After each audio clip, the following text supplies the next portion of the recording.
Y estaban juntos a él Tobías amonita, el cual dijo: lo que ellos edifican del muro de piedra, si subiera una zorra lo derribará.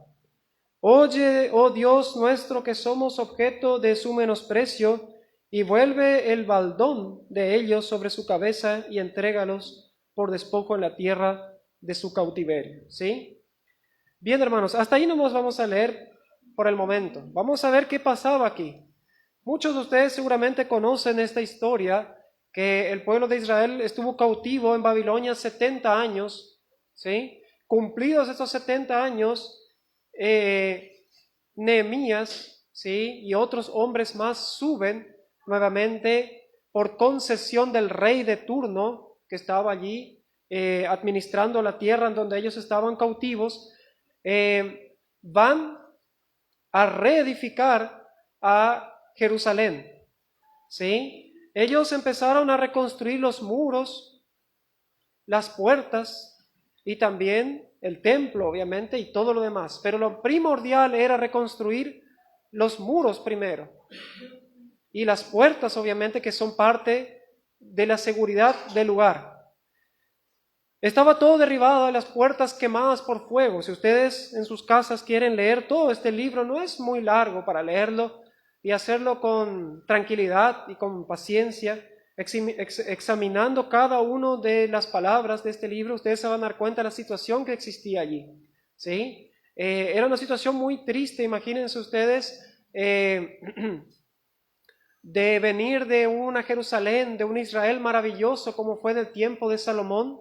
Ahora todo esto destruido, el templo saqueado, destruido, los muros derribados. Dice que las piedras eran un montón de ruinas y las puertas habían sido quemadas para que obviamente no sean reconstruidas.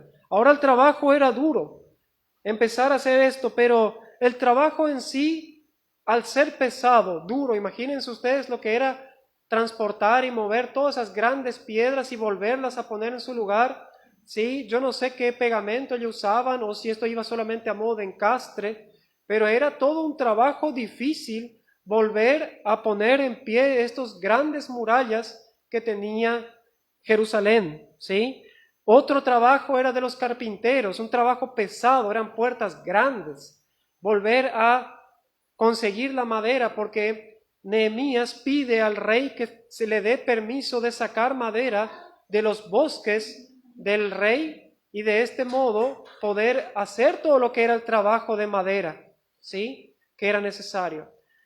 Todo un trabajo pesado, un trabajo que yo me imagino, me pongo en lugar de estos judíos, de estos israelitas, realmente era un trabajo desgastante. Pero eso no era todo el problema que ellos tenían.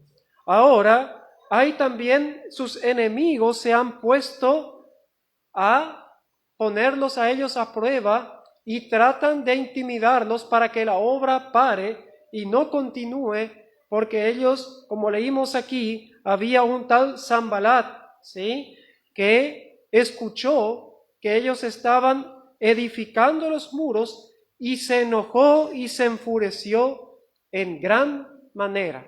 No era que se disgustó, había furia, había ganas seguramente de ir a matar a todos, ¿sí? Era intolerable para ellos que ahora este pueblo, que no existía por 70 años, ahora aparecen de nuevo, vienen a reedificar. Y él hace estas preguntas, dice: ¿qué hacen estos débiles judíos? ¿Se les permitirá volver a ofrecer sus sacrificios? Y hay varias preguntas aquí, y una de las tantas dice: ¿resucitarán de los montones del polvo las piedras que fueron quemadas? ¿Sí? Esto es una situación que se asemeja mucho a veces cuando nosotros como iglesia empezamos a trabajar unánimes, y no faltará, además del trabajo que de por sí es pesado a veces, no faltará aquellos que vengan a querer destruir el trabajo, ¿sí? Nosotros, como ya les he dicho hoy en los anuncios, la obra de Campo Grande es una obra nueva, una obra en la cual nosotros tenemos gran gozo en el corazón de saber que hay hermanos dispuestos a trabajar ¿sí? Y llevar el Evangelio, ¿sí? Que como les compartí a los hermanos el viernes, era algo inimaginable, ¿sí? Nosotros en sus principios era un gozo, un privilegio poder tener nosotros aquí este pequeño grupo de hermanos reunidos y hoy tener otro lugar donde los hermanos van a empezar o ya están teniendo reuniones, pero ahora le van a hacer de una forma más formal, ¿sí? Ya como una iglesia formada. Eso es realmente algo que el Señor proveyó, ni hablar de tener otra radio más funcionando. Pero siempre aparecen aquellos que quieren destruir la obra y esto no debe ser algo raro para nosotros. El apóstol Pablo, cuando llevaba el Evangelio, él en su momento dice, tuve persecución, problemas con los de afuera y tuve problemas con los de adentro, dice. ¿Sí? Habla de los mismos hermanos. También habla de los falsos hermanos, ¿sí? Y tantas aflicciones de por sí, decir, bueno, era el apóstol Pablo, ¿sí? Un hombre destacado en lo que sabía, en lo que, cómo él fue llamado, que el Señor mismo lo designó, ¿sí? Allí hablándolo a viva voz, diciendo, bueno, tú serás el que harás esto y para mí y aquello, llevarás el Evangelio a los gentiles, ¿sí? ¿Y qué de nosotros? ¿Sí? A veces en la iglesia se presentan dificultades que son difíciles para llevar adelante y no hablo solamente de unos 2 o 3 personas que están, como podemos decir, que es la cara de la iglesia visible, sino que puede llegar a afectar a todos y todos somos lo que somos parte de la iglesia. Este grupo de judíos, para ellos no fue fácil lo que se estaba manifestando ahora con estos enemigos que quieren ahora poner tropiezo a su trabajo. Vamos a pasar al capítulo 6. Y vamos a leer allí, si es lo posible, todo este capítulo, ¿sí? Y también el capítulo 7 del 1 al 4, ¿sí? Pero vamos a ir desmenuzando este pasaje. Dice así, en mi Biblia el título es Maquinaciones de los adversarios. ¿Ustedes saben, hermanos, cuántos odian a esta iglesia aquí en Oberá? ¿Cuántos quisieran tal vez que nosotros, como cuerpo de Cristo, nos deshiciésemos?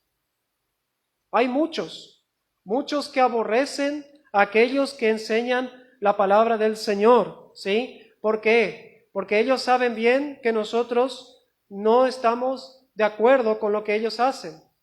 El pueblo de Israel también tenía adversarios de este tipo y no querían que ellos vuelvan a reunirse, no querían tener templo, que no tengan sacrificios, aunque en el tiempo de el Antiguo Testamento ellos ofrecían sacrificios de animales, ¿sí? Nuestro sacrificio perfecto ya fue hecho, que es nuestro Señor Jesucristo, pero cada uno de nosotros en cierta forma pone de su parte para poder trabajar, ayudar, orar de alguna forma.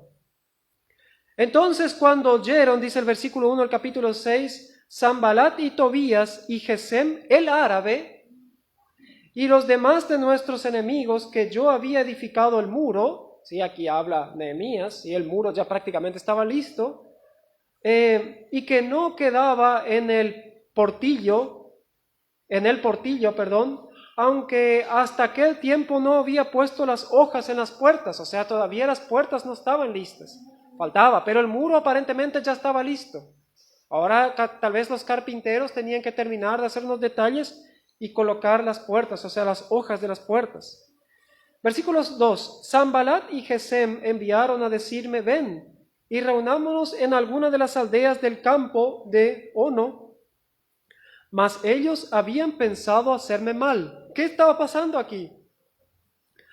Estos enemigos de Israel llaman a Nehemías y le dicen, ven, enviaron mensajeros. ¿Sí? Fulano de tal te llama porque quieren hacer una pequeña charla allí. ¿Y qué pasa? Él les dice y él se da cuenta que mas ellos habían pensado hacerme mal. Y les envié mensajeros diciendo, yo hago una obra, una gran obra, y no puedo ir, porque cesaría la obra dejándolo yo para ir a vosotros. O sea, él era el cabecilla, ¿sí? Pero también si partimos de esto, sabemos bien que los judíos que estaban con Nehemías sabían bien cuál era su tarea. Pero este hombre se hace cargo de lo que él estaba haciendo, de que como cabeza, y les dice, no puedo ir porque tengo que velar por la gran obra que se está haciendo de reconstruir las murallas, las puertas y el templo. Pero estos no se quedaron conformes, y dice el versículo 4, y enviaron a mí con el mismo asunto hasta 4 veces, la misma invitación para que él vaya. Y yo les respondí de la misma manera.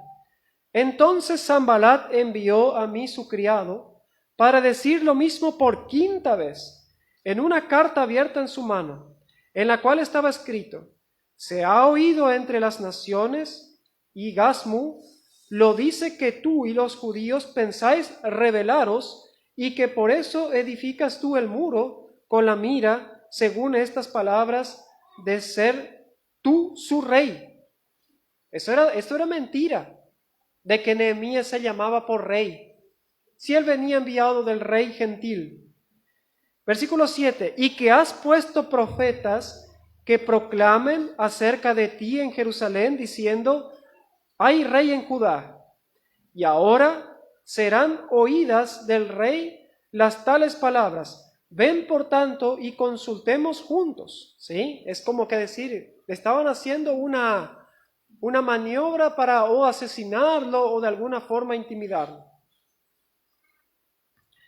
Entonces, dice el versículo 8, envié yo a decirle, no hay tal cosa como dices, sino que de tu corazón tú lo inventas. Esa fue la respuesta de Nehemías a este líder, ¿sí?, de los árabes.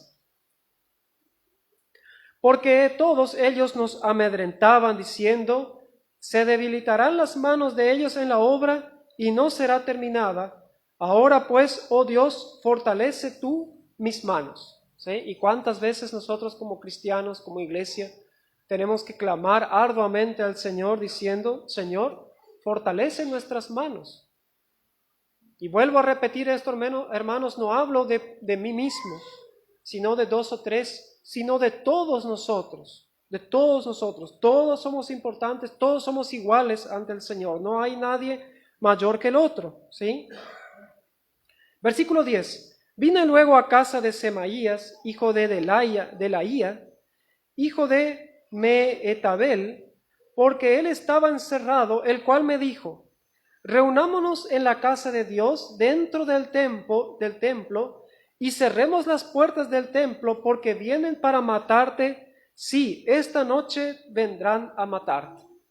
Había un tal, sí, hombre allí, Semaías, que quiso asustar a Nehemías, ¿sí? Podemos decir, un falso entre el grupo. Le dijo, no te quedes acá afuera, vamos a escondernos dentro del templo, porque en esta noche seguro te matan. ¿Y qué hace Nehemías? Nehemías se encerró, se quedó en una escondite dentro del templo. No. ¿Qué dice el versículo 11? Entonces dije, ¿un hombre como yo ha de huir? ¿Y por qué vemos nosotros, o tal vez podemos llegar a interpretar cierto rasgo de orgullo de parte de Nehemías? Pero esto no es así. Cuando Nehemías dice, un hombre como yo ha de huir, habla de que él fue enviado por el Señor para hacer esta tarea, como cada uno de nosotros aquí presentes. ¿Sí? Entonces, sigue diciendo en la segunda pregunta del versículo 11, ¿y quién que fuera como yo entraría al templo para salvarse la vida? O sea que Nehemías dice, y bueno, si tengo que morir, moriré haciendo mi trabajo. No hay problema. No entraré, dijo. No entraré al templo. Ahora el versículo 12 es interesante porque dice, y entendí que Dios no lo había enviado. Ahí está el cuidado que nosotros tenemos que tener en cuanto a aquellos que de alguna u otra forma en algún momento puede pasar de que vengan a tratar de insinuarnos cosas o llevarnos por el camino equivocado que el Señor ¿sí? No nos ha establecido. Tal vez una falsa doctrina o desviarnos del punto de vista que es siempre predicar la palabra para que muchos puedan ser parte de esta gracia que el Señor nos ha dejado. Y entendí que Dios no lo había enviado, sigue diciendo, sino que hablaba aquellas profecías contra mí, porque Tobías y Sanballat lo habían sobornado. ¿Se acuerdan ustedes que la vez pasada estudiábamos el profeta menor? ¿Sí? Que hasta los sacerdotes habían sido sobornados.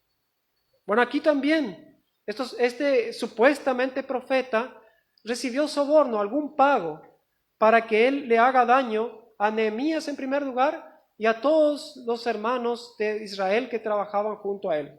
Hablo de hermanos judíos, porque ellos todos eran judíos. Versículo 13, porque fue sobornado para hacerme temer así, y que pecase, y le sirviera de mal hombre con que fuera yo infamado. ¿Sí? Y nosotros como cristianos tampoco es cuestión de que nosotros nos pongamos orgullosos ahora porque nosotros hicimos. Lo que se ha hecho, lo que se hace, es porque el Señor hace. ¿Sí? Y si nosotros en humildad aceptamos ser sus siervos, Él nos puede usar de acuerdo a su voluntad. Pero me acuerdo también yo que cuando en su momento nosotros empezamos esta obra aquí en Oberá, y algunos hermanos tal vez le habrá pasado lo mismo, habían algunos que decían, no es fácil empezar una iglesia, hay que saber, ¿sí? Algunos hermanos saben de esto. Estos eran los Semaías de nuestro tiempo. ¿Qué dice el versículo 14? Acuérdate, Dios mío, de Tobías y de Sanballat conforme a estas cosas que hicieron, dice Nehemías, conforme a todas estas cosas que hicieron, también acuérdate de Noadías, profetiza, y de los otros profetas que procuraban infundirme miedo. No hay que tener miedo, hermanos. Hay veces que el miedo dentro de la iglesia es nuestro peor enemigo. ¿Y ahora qué vamos a hacer? Se nos acabaron las alternativas. Versículo 15. Fue terminado pues el muro, gracias a Dios, el 25 del mes de Elul, en 52 días habían terminado el trabajo del templo. Bastante tiempo, casi 2 meses de trabajo duro. Y no eran solo 2 o 3 hombres, había mucha gente trabajando allí. Y cuando lo oyeron todos nuestros enemigos, temieron todas las naciones que estaban alrededor de nosotros, y se sintieron humillados y conocieron que por nuestro Dios había sido hecha esta obra. Ahí está el secreto. Conocieron que por nuestro Dios había sido hecha esta obra. Versículo 17. Asimismo en aquellos días iban muchas cartas de los principales de Judá a Tobías, y las de Tobías venían a ellos, porque muchos en Judá se habían conjurado con él, porque era yerno de Secanías, hijo de Ara, y Joanán, su hijo, había tomado por esposa a la hija de Mesulam, hijo de Berequías. También contaban delante de mí las buenas obras de él, y a él les referían mis palabras, y enviaba a Tobías cartas para atemorizarme. ¿Sí? El temor es un gran enemigo dentro de una iglesia. Aquí está hablando el pueblo de Israel. Obviamente nosotros lo tomamos de ejemplo para la iglesia, para cada uno de nosotros. Ahora bien, ¿qué en cuanto al trabajo de cada uno de nosotros? Como ya he dicho hoy varias veces y lo vuelvo a decir, una iglesia no depende es imposible que pueda depender de una sola persona o de 2 o 3. ¿Sí? Tiene que depender de todos. Todos deben velar, todos deben ser, ¿cómo es? De alguna forma saben cómo ayudar. La persona, el hermano, la hermana que está dispuesto a ayudar, sabe, ¿sí? Aconseja, ve cosas que a veces uno no ve, ¿sí? Y eso todo edifica, todo es bueno, todo es para edificación de la iglesia. Pero qué importante es que cada uno tome fuerzas y tome el puesto que debe de tener, ¿sí? Porque todos somos importantes. Versículo 7. Luego que el muro fue edificado y colocadas las puertas, y fueron señalados porteros y cantores y levitas. Ahí empiezan a poner los puestos, ¿sí? Todos tenían un trabajo para hacer. Primero estaban los porteros. ¿Qué es un portero? Bueno, es el que cuida las puertas. Cuando llega alguien, abre la puerta, cuando pasa, cierra nuevamente. Esa es la seguridad de Israel, es el muro, ¿sí? Para que no se meta el enemigo. También habían cantores y levitas, ¿sí? En la iglesia también hay cantores, hay gente que ora, hay gente que limpia, hay gente que ayuda de una u otra forma, que pone su vehículo, que lleva, que trae, que está dispuesto, que compra cosas que faltan, que investiga, ve dónde podemos encontrar el mejor precio para comprar esto, comprar aquello. Todos son útiles, ¿sí? Y nadie debe sentirse menor que el otro.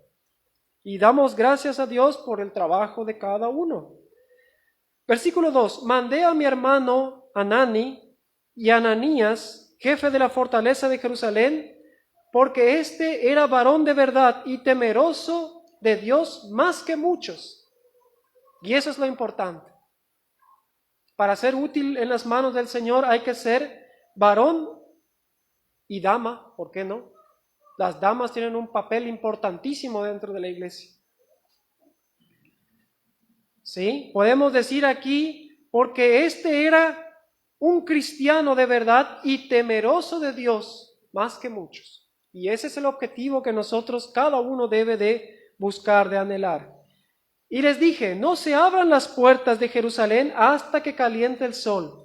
Y aunque haya gente allí, cerrad las puertas y atrancadlas, y señale guardas de los moradores de Jerusalén, cada cual en su turno y cada uno delante de su casa.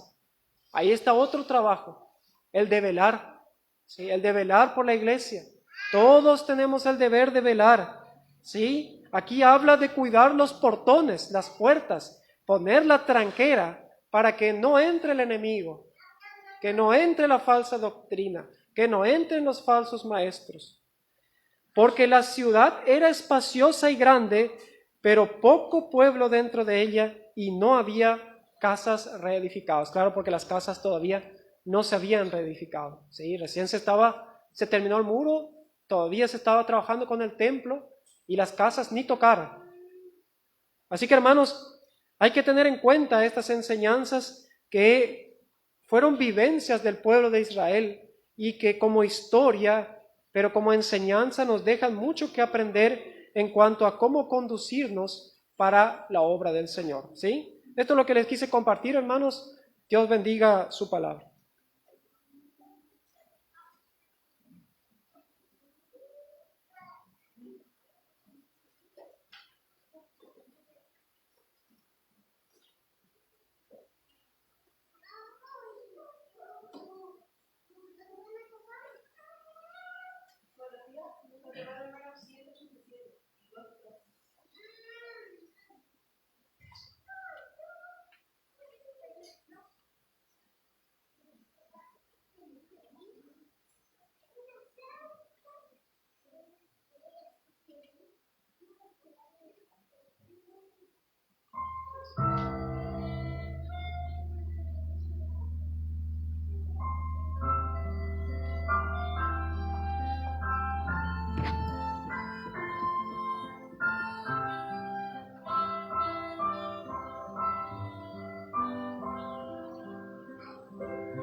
Muy buenos días a todos. Es un placer estar con ustedes nuevamente.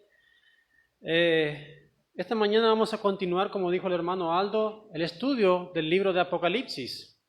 Para los que nos visitan por primera vez en esta iglesia o los que por ahí vienen no muy seguido, nosotros hacemos mucho hincapié en cuanto a las profecías bíblicas. ¿Por qué? Dice allá en el libro de Proverbios, en el capítulo 29, versículo 18, la primera parte: sin profecía el pueblo se desenfrena. ¿Sí? El pueblo se desenfrena. Pregunto, ¿hay mucha profecía en estos tiempos? Sí, sobran. Hay mucha profecía. En todas las iglesias que ustedes pueden conocer o que han oído hablar, hay profecía. ¿Sí? Hay de todo tipo. Ahora, la otra pregunta sería: ¿son estos lugares ordenados, decentes? No. ¿Sí? Están totalmente desenfrenados.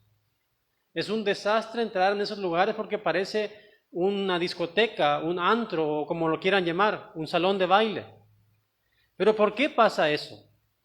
Porque esos lugares están desenfrenados, por más que tengan mucha profecía, pero la profecía de ellos no proviene de las Escrituras. Son profecías inventadas, ¿sí? Donde una persona se levanta por la mañana y viene adelante de un púlpito y dice: Dios me dijo, Dios me habló, ¿sí? Pero esto no tiene nada que ver con las Escrituras.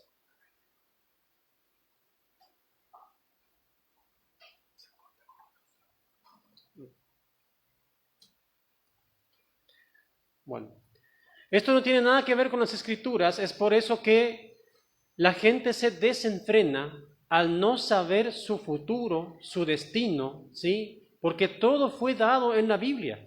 No hace falta ir a otro lado y no hace falta andar imaginándonos cosas, ¿sí? Porque esa gente que viene con ese mensaje trucho, diciendo Dios me habló en esta noche a través de un sueño, a esa persona no hay que escuchar, porque viene con una mentira debajo del brazo, ¿sí? Lo único que tenemos que aprender y confiar es en las Escrituras y en las profecías bíblicas. Vean lo que dice allá en Primera de Tesalonicenses, en el capítulo, vamos a leer el capítulo 5, versículo 20. Dice: no menospreciéis las profecías, porque si hacemos eso, vamos a terminar de manera desenfrenada igual que ellos, ¿sí? Es por eso que en esta iglesia nosotros nos dedicamos bastante a estudiar las profecías bíblicas y ya llegamos bastante tiempo con el libro de Apocalipsis, ¿sí? Ya estamos en el capítulo 20, y ya falta poco para terminar este libro y estábamos estudiando los 1000 años, ¿sí? De los que se hablan aquí en el capítulo 20, en los cuales vamos a seguir estudiando en esta mañana, ¿sí? De cómo será la vida en esa época. Es muy interesante saber cómo será la vida en esa época. Ya habíamos visto un poco el tema de cómo será el gobierno de esa época, ¿sí? Porque cuando el Señor venga a reinar sobre esta tierra, Él instaurará su propio gobierno. Y se dice, en la Biblia dice que Él regirá con vara de hierro, o sea que será un gobierno muy estricto, donde Satanás será atado por 1000 años, y en estos 1000 años no podrá engañar a la gente, y la gente no tendrá no será tentada a hacer el mal, y todos tendrán que vivir bajo la ley del Señor, ley estricta. ¿Para qué ocurrirá esto? ¿O por qué ocurrirá esto?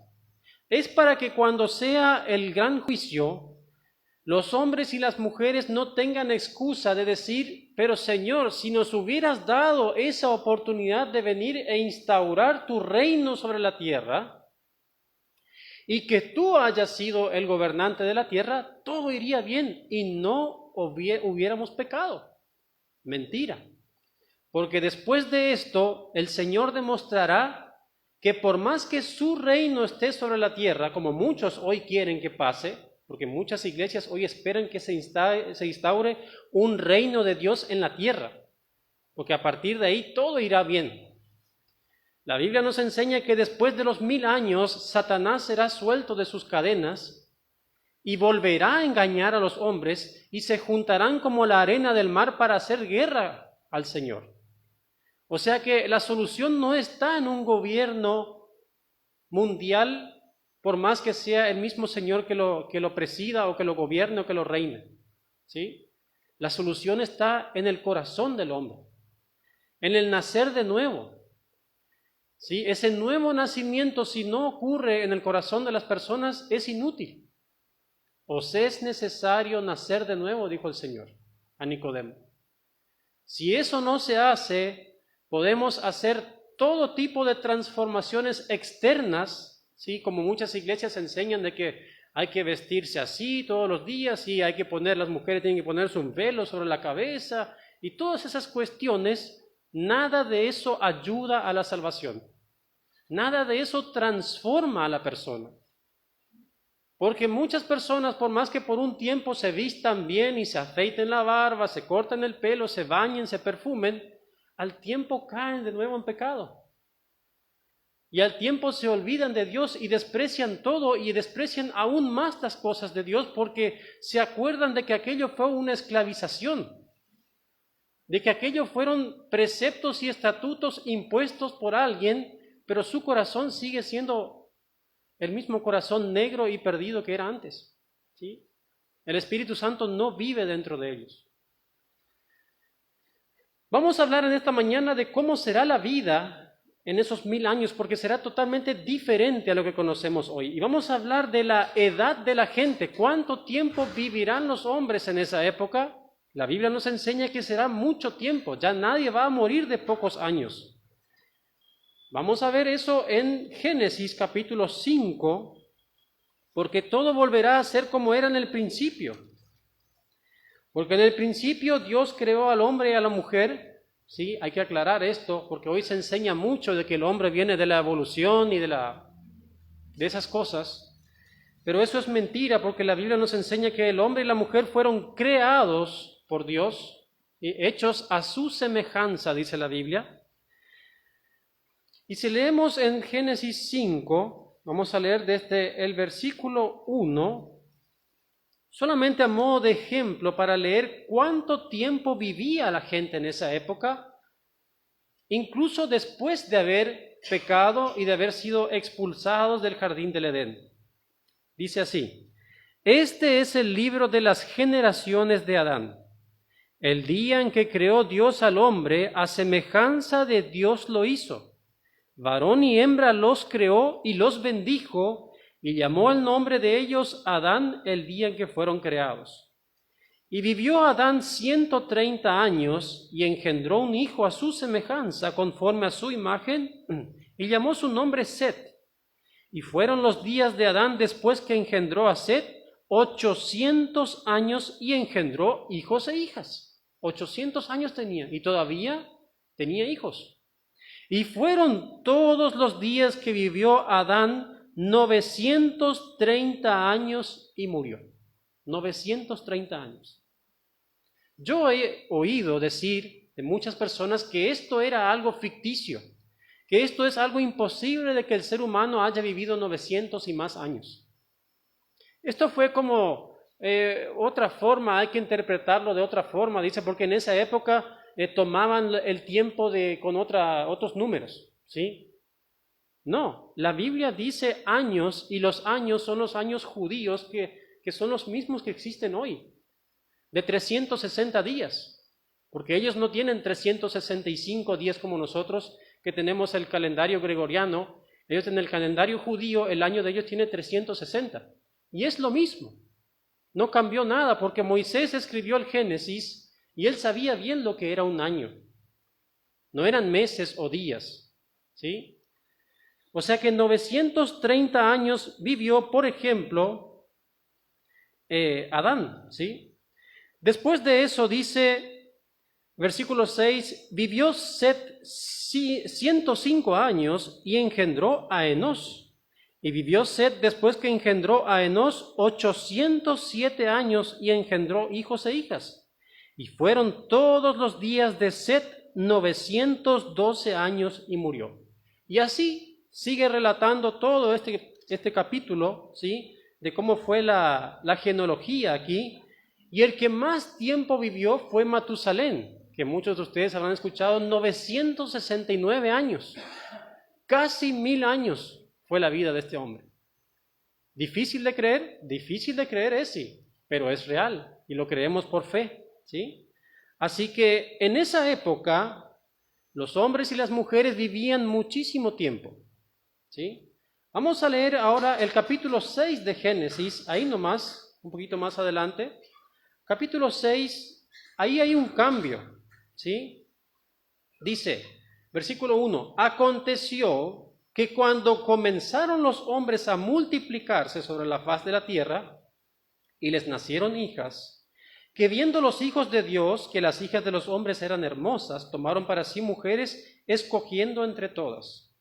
Y dijo Jehová, no contenderá mi espíritu con el hombre para siempre, porque ciertamente él es carne, mas serán sus días 120 años. Bajó la cantidad de años. ¿Por qué? Simple hecho, pecado.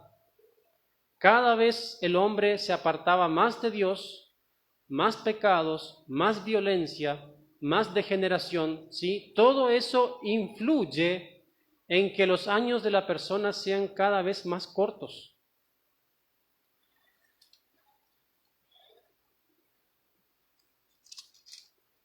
Y si vamos al capítulo 11 del libro de Génesis, vamos a leer que también aquí ya los años van descendiendo. Vamos a ver otra genealogía. Capítulo 11, versículo 10, dice, estas son las generaciones de Sem. Sem, de edad de 100 años, engendró a Arfaxad 2 años después del diluvio. Y vivió Sem, después que engendró a Arfaxad, 500 años y engendró hijos e hijas. Arfaxad vivió 35 años y engendró a Sala. Y vivió Arfaxad, después que engendró a Sala, 403 años y engendró hijos e hijas. Sala vivió 30 años y engendró a Eber. Y vivió Sala después que engendró a Eber 403 años y engendró hijos e hijas. Eber vivió 34 años y engendró a Peleg. Y vivió Eber después de haber engendrado a Peleg 430 años y engendró hijas e hijas. Los años ya no son los mismos que antes. De 900 baja, ¿sí? Y baja mucho. Y después que ya en la época de Abraham, a partir del capítulo 12, ya la gente no vivía tanto. Algunos dicen, no, pero antes del diluvio la composición del aire era diferente, había más oxígeno, menos dióxido de carbono, eso hacía que la persona viviese más. No es eso. Porque está comprobado hoy por los médicos que un exceso de oxígeno nos puede matar, ¿sí? Y una falta de oxígeno también nos puede matar. O sea que no era el cambio, porque si eso fuera así, podríamos crear cápsulas de oxígeno, hoy con la tecnología que tenemos, crear cápsulas de oxígeno bien preparado, un ambiente bien calibrado, y viviríamos 900 años sin problema, ¿sí? Porque la tecnología hoy nos permite hacer muchas cosas. ¿Y cuánto la gente no busca y no gasta su dinero para tratar de extender sus años y no puede? 120, máximo 130, no he escuchado que alguien haya vivido 130 años, está difícil. Después de los 120 ya no pasa nadie. Hasta ahí llega. ¿Sí? Eso es consecuencia del pecado. El pecado produce muchas afecciones al cuerpo físico. Son más preocupaciones, mayores problemas psicológicos. Todo esto debilita al cuerpo y hace que el sistema inmunológico se destruya. Es difícil de pensar en esto, ¿saben por qué? porque nosotros estamos muy acostumbrados a vivir en medio de una sociedad llena de pecado y nosotros somos parte de eso. Pero en la época, al principio, cuando era la época de Adán y Eva, de Set, de Enos, de Matusalén, no era así como ahora. Si bien eran pecadores, pero todavía la sociedad no había entrado en ese sistema, de pecado tan, exagerado como tenemos hoy, para encontrar una palabra. ¿Sí? Es la única explicación que hay en todo esto. Pero vamos a ir a el libro de Romanos, o la carta a los Romanos, perdón, en el capítulo 5, y ahí encontramos la respuesta a todo esto. Y no hay otra explicación de por qué los hombres comenzaron a morir antes. Romanos capítulo 5, versículo 14, dice lo siguiente: no obstante, reinó la muerte desde Adán hasta Moisés, aun en los que no pecaron a la manera de la transgresión de Adán, el cual es figura del que había de venir. O sea que a partir de que entró el pecado ahí, ¿sí?, comenzó a degradarse, cada vez fue peor. Y si vamos a la carta de Santiago, ¿sí?, ahí ya casi al final del Nuevo Testamento,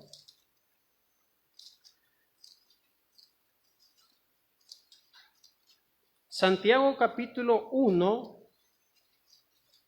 versículo 15, nos dice: entonces la concupiscencia, después que ha concebido, da a luz el pecado, y el pecado, siendo consumado, da a luz la muerte. La muerte es la separación, simplemente muerte significa eso, separación. En este caso estamos hablando de la separación del alma o del espíritu del cuerpo. Muerte también puede significar, ¿sí?, la separación entre nosotros y Dios, que eso fue lo que le ocurrió a Adán y Eva en el jardín o en el huerto del Edén. Cuando pecaron, ellos murieron, pero no murieron físicamente, sino que tuvieron esa separación que los dividió de poder encontrarse con Dios, de hablar con Él cara a cara, así como estamos nosotros hoy. Ya no lo pudieron hacer. Fueron separados eternamente, ¿sí? El único que pudo reconciliar o volver a reencontrar, ¿sí?, al hombre y a la mujer con Dios fue Cristo. Por eso nosotros hoy nuevamente tenemos entrada, ¿sí?, al trono del Padre a través de Jesucristo. Podemos hablar de nuevo con Él, ¿sí?, porque Él pagó esa cuenta que aquella vez esa relación que se había roto en aquella vez. Volviendo al tema del milenio, vamos a ver en Isaías, vamos a estudiar ahora de lleno en ese tema, de que en esa época todo cambiará. Vamos a ir a Isaías en el capítulo 65, Isaías 65, vamos a leer de los versículos del 20 al 24. Aquí está hablando de el milenio, de esa época. Dice: no habrá más allí niño que muera de pocos días, ni viejo que sus días no cumpla, porque el niño morirá de 100 años y el pecador de 100 años será maldito. Edificarán casas y morarán en ellas, plantarán viñas y comerán el fruto de ellas. No edificarán para que otro habite, ni plantarán para que otro coma, porque según los días de los árboles, ustedes saben bien cuánto puede vivir un árbol, serán los días de mi pueblo, y mis escogidos disfrutarán la obra de sus manos. No trabajarán en vano, ni darán a luz para maldición, porque son linaje de los benditos de Jehová y sus descendientes con ellos. Y antes que clamen, responderé yo, mientras aún hablan, yo habré oído. Habrá un ambiente mucho más pacífico en esa época, porque el Señor estará sobre la tierra poniendo orden. Y Satanás ya no estará más suelto sobre la tierra, porque hoy él anda suelto buscando a quién devorar, buscando a ver a quién puede engañar, y principalmente a los hijos de Dios, ¿sí? Ese es el trabajo de Satanás, pero en esa época todo será diferente. Habrá una paz, ¿sí?, instaurada por el Señor sobre la tierra, aunque algunos hombres y mujeres no sean renacidos, esa paz será obligatoria, ¿sí? Y todo este ambiente va a generar que nuevamente el hombre y la mujer puedan vivir muchos años, como en el principio, como en la época de Set, de Enos, de Matusalén, ¿sí? Porque el pecado ya no será tan exagerado como dije al principio. Y si vamos al capítulo 11 de Isaías, también nos habla de ese tema. Vean cómo será esto. Capítulo 11, versículos del 1 al 5. Aquí también el título dice, reinado justo del Mesías. Saldrá una vara del tronco de Isaí y un vástago retoñará de sus raíces. Y reposará sobre él el espíritu de Jehová, espíritu de sabiduría y de inteligencia, espíritu de consejo y de poder, espíritu de conocimiento y de temor de Jehová. Y le hará entender diligente en el temor de Jehová. No juzgará según la vista de sus ojos, ni arguirá por los que oigan sus oídos, sino que juzgará con justicia a los pobres y arguirá con equidad por los mansos de la tierra, y herirá la tierra con la vara de su boca, y con el espíritu de sus labios matará al impío. Y será la justicia cinto de sus lomos, y la fidelidad ceñidor de su cintura. Qué hermoso será vivir en esos tiempos, cuando el Señor reine. Ya no habrá más delitos, ya no habrá más injusticias, ya no habrá más delincuente que no sea castigado, ya no habrán presos sueltos que son asesinos, ¿sí? Todo será orden, ¿sí?, y tranquilidad, pero todavía no será la pureza total, ¿sí? Como les dije, todavía no, eso será más adelante, vamos a estudiar todo esto.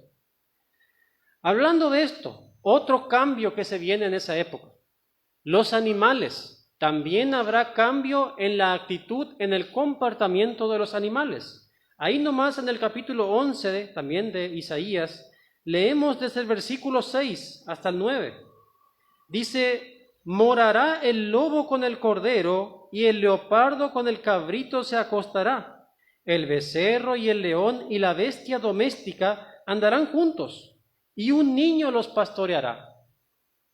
La vaca y la osa pasarán, o sea que el oso va a comer pasto. Sus crías se echarán juntas, y el león como el buey comerá paja. Imagínense ustedes un león comiendo paja. Y el niño de pecho jugará sobre la cueva del áspid. O sea que un niño, ustedes tienen niños, están allá en la escuelita, va a estar con una yarará jugando y no va a haber problema. Para entenderlo mejor. Y el recién destetado extenderá su mano sobre la caverna de la víbora. No harán mal ni dañarán en todo mi santo monte, porque la tierra será llena del conocimiento de Jehová, como las aguas cubren el mar. Así será esa época. Los animales también notarán el gran cambio que habrá. La justicia sobre la tierra hará que el pecado cese por un tiempo, y todo será como antes. ¿Sí? Porque en la creación original, Dios no diseñó a los animales para que se matasen los unos a los otros. No diseñó el derramamiento de sangre, ¿sí? Eso vino con la caída del hombre, con el pecado, con la maldición que hubo después de eso sobre la tierra por el pecado. Dice también las Escrituras que toda la creación a una gime. O sea que toda la creación, lo que ustedes ven afuera, la naturaleza, sufre a causa del pecado del hombre y de la mujer. Son todas consecuencias de eso. Porque Dios diseñó su creación de manera perfecta, no la hizo para que haya problemas.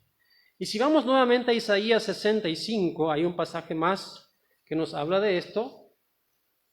El versículo 25 dice bastante algo parecido. El lobo y el cordero, versículo 25 del capítulo 65 dice, el lobo y el cordero serán apacentados juntos, y el león comerá paja como el buey, y el polvo será el alimento de la serpiente. No afligirán ni harán mal en todo mi santo monte, dijo Jehová. El mundo será perfecto, ¿sí? Casi, si no fuera por esas personas que todavía se van a rebelar después ante el Señor. Pero el mundo será perfecto, como debía haber sido en el principio. Ahora, la otra pregunta, ¿qué pasará o quiénes estarán en el reino milenial? Porque el Señor designará a los que reinen con Él juntos. No será solamente Él, sino que también tendrá a sus ministros, a sus delegados, ¿sí? Será como esa pirámide donde el Señor estará arriba, ¿sí? Como una figura, le doy como un ejemplo, donde el Señor estará arriba gobernando y debajo de Él habrán diferentes puestos de importancia, así como en un gobierno de hoy. Tenemos el presidente, el vice, ¿sí? Después tenemos a los ministros, a los secretarios, a todos esos, gobernadores, intendentes, concejales. ¿Quiénes ocuparán estos puestos? Tenemos que leer un poco en Efesios, en el capítulo 2, para entender algo aquí. Porque todos ustedes, los que están presentes en esta mañana, todos tienen tiempo hoy todavía de poder pertenecer a este gobierno. ¿Sí? Todos tienen la oportunidad de pertenecer a este gobierno. Ahora la pregunta es, ¿y cómo? Efesios capítulo 2, versículo 11, vamos a leer en adelante. Dice, por tanto, acordaos de que en otro tiempo vosotros, los gentiles, en cuanto a la carne, erais llamados incircuncisión por la llamada circuncisión hecha con mano en la carne. En aquel tiempo estabais sin Cristo, alejados de la ciudadanía de Israel y ajenos a los pactos de la promesa, sin esperanza y sin Dios en el mundo. Los que nos visitan por primera vez en esta mañana, les quiero decir, si todavía no arreglaron sus cuentas con Dios, usted está alejado de aquella ciudadanía que se viene. Usted tiene que hacerse ciudadano de esa tierra, de ese gobierno que se viene primeramente. ¿Sí? Porque hasta ahora, sin Cristo, si no ha aceptado a Cristo como su Señor y Salvador, no tiene participación en ese lugar. ¿Sí? Pero ahora dice, en Cristo Jesús, vosotros que en otro tiempo estabais lejos, habéis sido hechos cercanos por la sangre de Cristo, porque Él es nuestra paz, que de ambos pueblos, o sea, del judío y del gentil, ¿sí?, hizo uno, derribando la pared intermedia de separación, aboliendo en su carne las enemistades, la ley de los mandamientos expresados en ordenanzas, para crear en sí mismo de los dos un solo y nuevo hombre, haciendo la paz, y mediante la cruz reconciliar con Dios a ambos en un solo cuerpo, matando en ella las enemistades. Y vino y anunció las buenas nuevas de paz a vosotros que estabais lejos y a los que estaban cerca, porque por medio de él los unos y los otros tenemos entrada por un mismo espíritu al Padre. Entonces, en aquel tiempo, ¿sí?, ya no habrá esa disputa entre judíos, gentiles, todo eso. Serán un solo pueblo. Pero yo quisiera que en esta mañana aquellos que todavía no conocieran al Señor lo hagan. ¿Y cómo se hace eso, dice? Muy fácil. La Biblia dice que, en primer lugar, debemos de arrepentirnos de nuestros pecados, reconocer que somos pecadores y que hemos fallado ante Dios y que necesitamos de ese sacrificio perfecto de Cristo que se hizo en la cruz hace 2000 años. ¿Sí? Y no hace falta agregarle obras, ¿sí? No hace falta que yo, no sé, tenga que hacer un curso antes de eso, aprender un poco más de la Biblia. La Biblia nos enseña que debemos de creer en el Señor Jesucristo, ¿sí?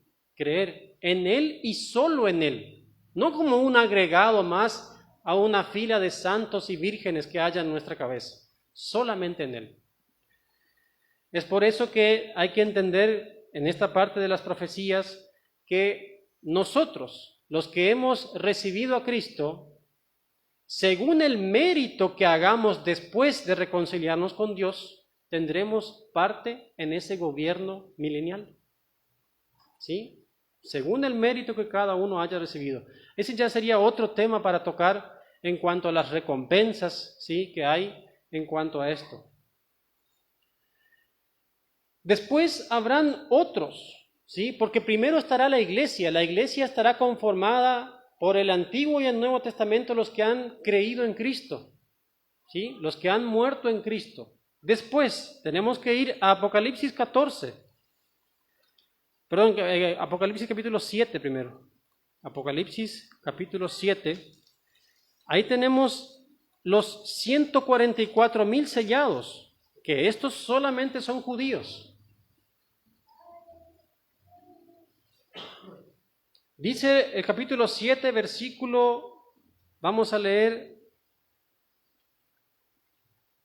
el versículo 4 solamente. Dice, y oí el número de los sellados, 144,000 sellados de todas las tribus de los hijos de Israel, no de la iglesia. La iglesia no está más en la tierra en el capítulo 7 de Apocalipsis.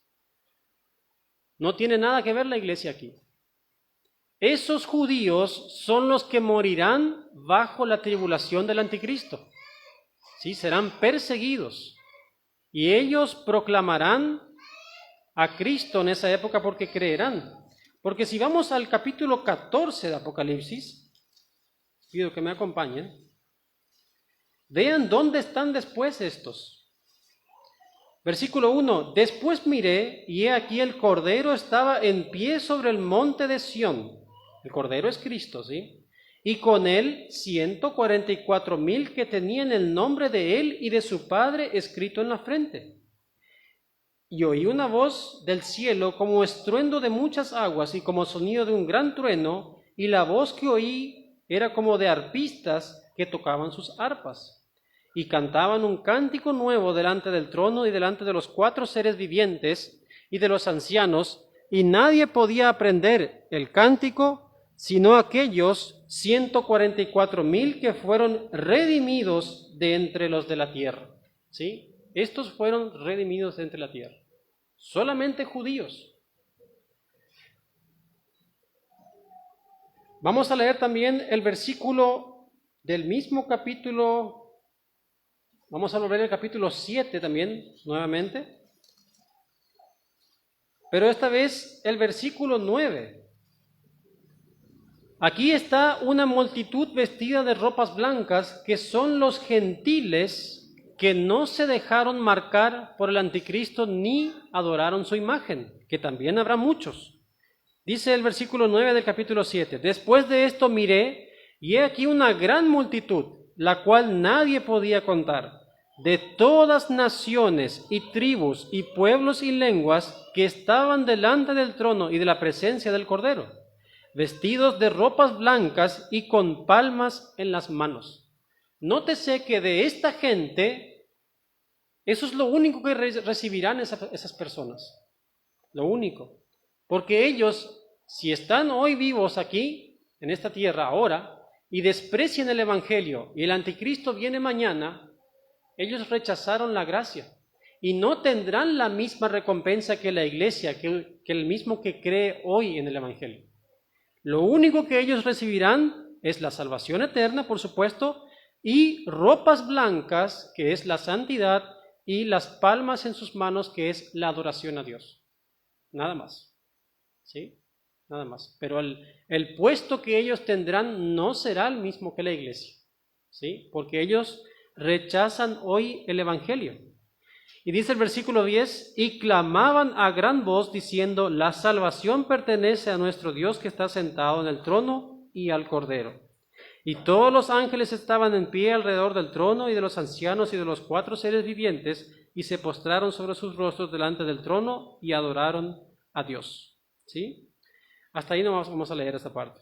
O sea que el gobierno estará conformado por todas estas personas. ¿Sí?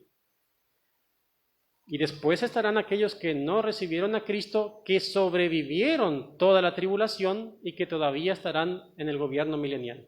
¿Mm? Por último, vamos a ir al libro de Miqueas en el Antiguo Testamento, en el capítulo 4.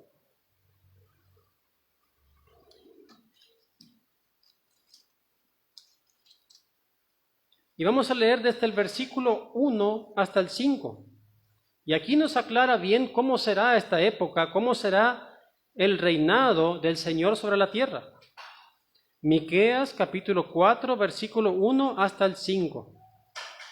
Dice, acontecerá en los postreros tiempos que el monte de la casa de Jehová será establecida por cabecera de montes, o sea que en Jerusalén estará el gobierno central, y más alto que los collados, y correrán a él los pueblos.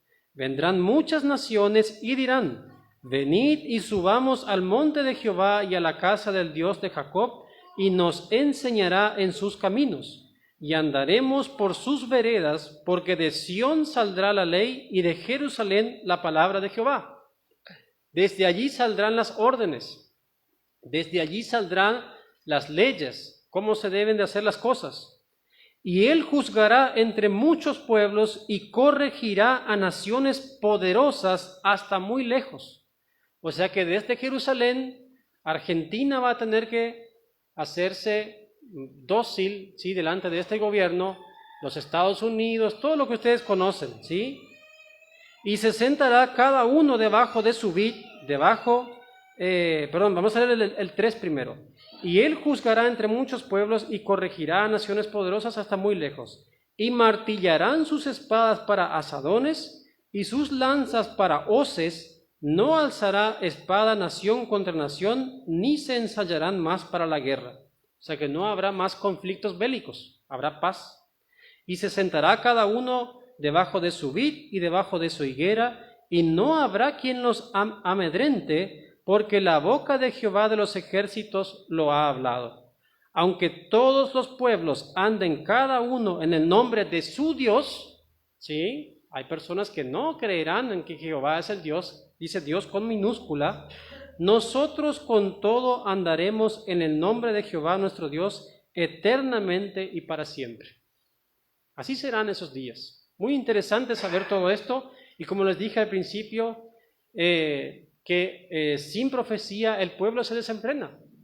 Y cuando nosotros entendemos todas estas cuestiones y sabemos cómo será todo esto, esto nos da paz, nos da tranquilidad, porque nadie nos puede venir a contar otra historia. Una historia inventada, que el Señor me dijo, que Dios me habló, que hay una profecía para usted en esta mañana. No, esas cosas hay que desechar. Hay que decirle a esa persona, usted es un mentiroso, un falso. Yo creo solamente en la Biblia. ¿Sí? Vamos a ponernos de pie y vamos a terminar con un momento de oración. Padre Celestial, te damos gracias en esta mañana por este hermoso día que tú nos regalas, por esta oportunidad que tuvimos de aprender más de tu palabra, de poder profundizar más en ella. Y te ruego, Señor, por esta iglesia, por cada uno de estos mis hermanos, para que tú los ayudes y los protejas siempre mientras estemos aquí en esta tierra. Todo esto te lo pido en el nombre bendito de Cristo Jesús. Amén.